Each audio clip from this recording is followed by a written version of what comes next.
Yes, twongeye kubifuriza igitondo cyiza nshuti mwahisemo gukomeza kugenda mudukurikira gatanu kuri gatanu hano kuri The Public Sport. Tubabwira duti amahoro y'Imana akomeze abane namwe kandi mukomeze mugire ibihe byiza muri uyu mwaka w'ibihumbi 2025. Reka dushimire cyane wowe cyangwa se mwebwe mwese mwamaze kuba mugenda mukora subscribe hano kuri The Public Sport. Tubabwira rwose ko muri inshuti zakadasohoka kandi muri inshuti nziza za The Public Sport. Nk'ibisanzwe rero ni ku kibuga cy'imyitozo hano mu Nzove. Ku kibuga cy'imyitozo hano mu Nzove ikipe ya Rayon Sport ikaba ikomeje kugenda ikora imyitozo ariko inakomeza igenda ikora icyo bise Rayon Week. Ku munsi w'ejo hashize nibwo ikipe ya Rayon Sport yari yesuranye n'ikipe ya Gasogi United mu ntara y'Amajyepfo Inyanza ku gicumbi cy'ikipe ya Rayon Sport. Abakinnyi mwarabonye ko baragiye mbere yuko bakina umupira bagera aho bita mu Rukari aho umwami yahoze atuye, babereka inka z'inyambo, bababwira amateka agiye atandukanye ya hariya Inyanza aho ngaho mu Rukari. Abakinnyi rero bamaze kubona ayo mateka yose nibwo baje binjira ku kiwanja. Bagera ku kiwanja rero bana b'abasore bari bahagaze neza cyane, mbabwije ukuri ndabarahiye. Ikipe ya Gasogi United uwitwa Kakozankuriza Charles yari yamaze kuba atangaza amagambo akomeye cyane mbere y'iyi match, aho yari yamaze kuba abwira abanyamakuru ko cyangwa se avugira ku gitangazamakuru cye gikomeye cya TV na Radio 1, avuga ko rwose ikipe ya Rayon Sport agiye kuza kerekana ibihanga ifite. Yaravuga ati ngiye mfite abakinnyi bakomeye cyane bagomba gukora competition n'abo bakinnyi b'ikipe ya Rayon Sport, atari ko nkerekana ibihanga cyangwa se intege nke cyangwa se abakinnyi batari kuri kariba y'ikipe ya Rayon Sport, ati kuko ngewe ndabotsa. Ikipe ya Rayon Sport rero yahanganye mu buryo bukomeye cyane n'ikipe ya Gasogi United. Igice cya mbere rwose cy'umukino cyaje kurangira ari igitego kimwe. Iki kipe ya Rayon Sport cyabonetse kuri centre nziza cyane yari ikaswe ku mupira wari uturutse ku ruhande rw'iburyo, ukaswe n'uwitwa Serumogo Omar. Umupira urazamuka usanga Bigirimana Bedi ahagaze neza cyane, hanyuma arazamuka kubita umutwe nk'uwisekurume.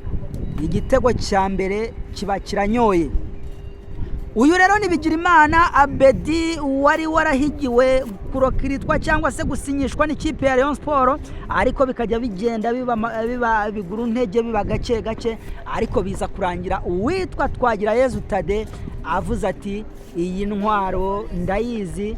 Yaciye mu makipe menshi hano mu Rwanda, yakinnye muri Kiyovu Sport, yakinnye muri Police, naramubonye urwego rwe, ubushobozi bwe, icyo yakora muri ekipe ya Rayon Sport kirahambaye. Aravuga ati miliyoni 25 z'amanyarwanda nzikubise ku meza. Witwa Bigirimana Bedi atereka umukono ku masezerano. Uyu musore rero w'umurundi, uyu musore w'umuhanga cyane, uyu musore w'umumediateri karahabutaka, yamaze kuba aterekamo igitego cya mbere cy'ikipe ya Rayon Sport. Yongera kwereka abakunzi b'ikipe ya Rayon Sport n'abandi bose bashidikanyaga ko atari Bigirimana Bedi, atari umusore w'umurundi uhamagarwa mu ikipe y'intamba ku rugamba, ikipe nkuru y'u Burundi y'igihugu. Arababwira ati mwese nimurebe, yateretseho umutwe umeze nk'uw'imfizi y'isekurume, akubitamo rwose free header, hanyuma igitego cya mbere kiba kiranyoye. Ibijyanye no guserebura ntabwo yigeze abijyamo cyane, ahubwo yashize amaboko mu kirere ahereza Imana icyubahiro. Aravuga ati Imana ishimwe, abareyo barambonye. Ku mukino we wa mbere Bigirimana Bedi yarakinnye muri Rayon Sport, byamusabye umukino umwe gusa kuba amaze kwerekana urwego rwe, terekamo igitego cya mbere. Kipe ya Rayon Sport cyari ikibuga kibi cyabagoye cyane, bya bindi byo kugenda bubaka amataktike byo guhererekanya imipira iciye hasi ikururuka, byari ibibazo bikomeye cyane.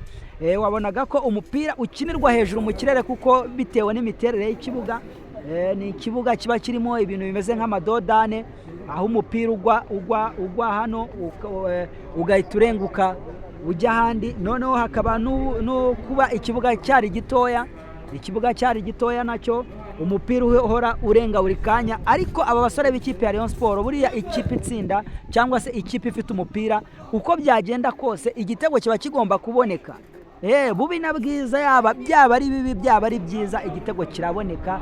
Yaba ikibuga ari kibi yaba ikibuga ari cyiza, igitego kiba kigomba kuboneka. Babonye ko rero umupira wo hasi bitari bukunde, batangira gukina ama balance, imipira ica mu kirere, ariho naho havuye rwose uwo mupira wazamutse neza uca mu kirere uturutse mu ruhande, ku buhanga bukomeye cyane bw'umusore Serumugwari Omar. Hanyuma uwitwa Bedi ahita yikora mu mitana, aba yibwiye abatanazi, arababwira ati ninjye Bigirimana Bedi, ninjye miliyoni 25, ninjye uhembwa miliyoni n'igice muri Rayon Sport.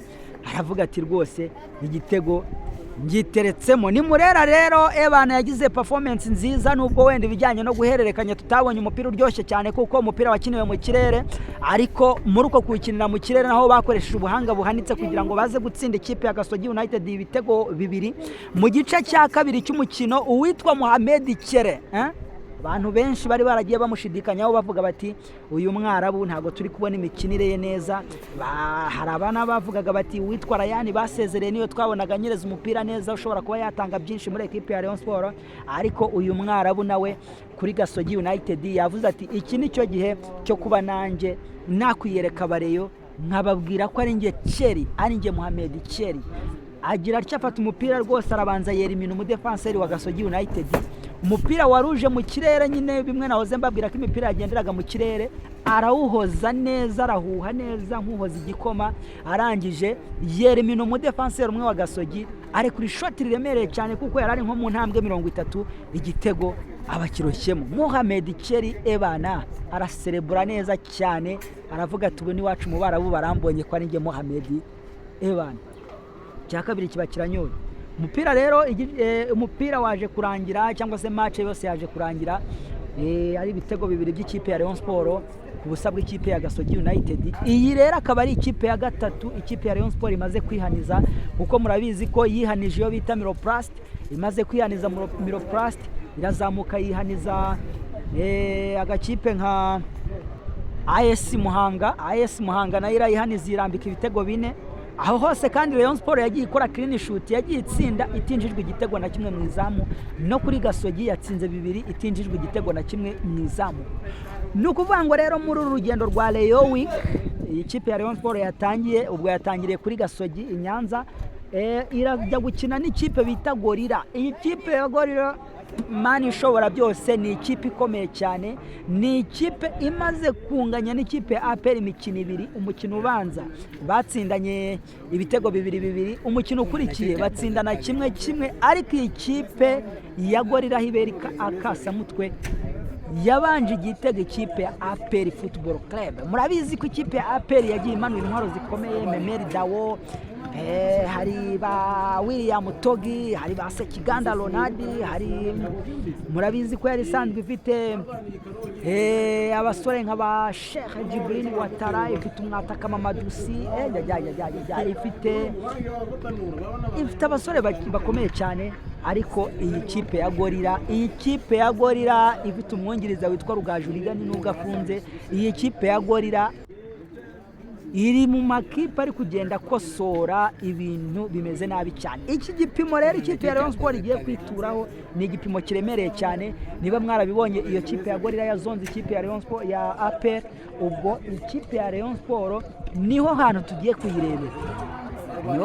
kuyirebera, tukareba tukamenya ngo ese koko Afahami ya Rotfi aka kazi ari gukora arakamerita. Iyi kipe ya Gorilla niyo yayitsinda 1-0, yaba yerekanye itandukaniro ry'umutoza n'undi. Iki rero ni igipimo cyiza cyane kuri ekipe ya Rayon Sport, ubwo izabicakiranye na Gorilla ku mukino uzakurikira.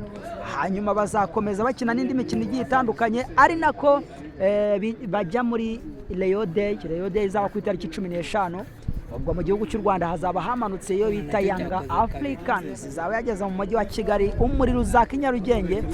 Ku munsi w'ejo mwizamu bakoresheje uwo bita Pasi, ariko uwitwa Kuyate Idrissa arahari ameze neza cyane. Ikindi nakubwira nuko abakinnyi bari bamanuye mu ntara y'Amajyepfo, abakinnyi bose bari mu igeragezwa basigaye i Kigali, aho umutoza yavuze ko agiye kubanza kureba imikinire y'abasinye, hanyuma akamenya abakinnyi agomba kongeramo bavuye muri abo bari mu igeragezwa bitewe na performance bafite.